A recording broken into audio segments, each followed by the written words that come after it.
আমি মোহাম্মদ ইমরান হক SEO expert. আমি আজকে আলোচনা করব আমাদের কেন নলেজ গ্রাফ সাথে আপনার গুগল মাই প্রোফাইল এই দুটো একই সাথে কেন দরকার।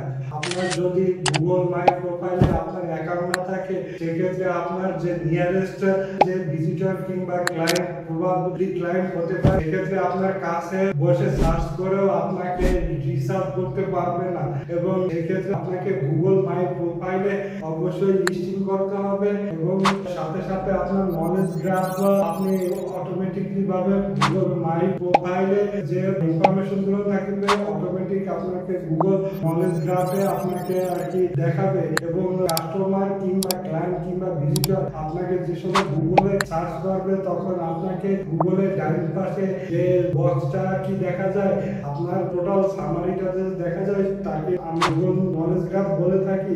সেই ক্ষেত্রে গুগল নলেজ গ্রাফে আপনার অনেক গুরুত্ব রয়েছে এবং দেখা যাচ্ছে যে 70% থেকে 80% লোকই আপনার গুগলে সার্চ দেওয়ার পরে তিনি আপনার ওই একই প্রোডাক্টটি আপনার পারচেজ করে কিংবা করার জন্য প্রবাবিলিটি অনেক বেড়ে যায়। সেই ক্ষেত্রে গুগল নলেজ গ্রাফ কিংবা গুগল মাই প্রোফাইলে আপনার ইনফরমেশন গুলো লিস্টিং না করলে আপনি এই ক্লায়েন্ট গুলো এবং এটা আপনার বিজনেসের জন্য লস হওয়ার সম্ভাবনা বেশি থাকবে। এর জন্য গুগল নলেজ গ্রাফ কিংবা গুগল মাই প্রোফাইলে আপনাকে অবশ্যই লিস্টিং করতে হবে।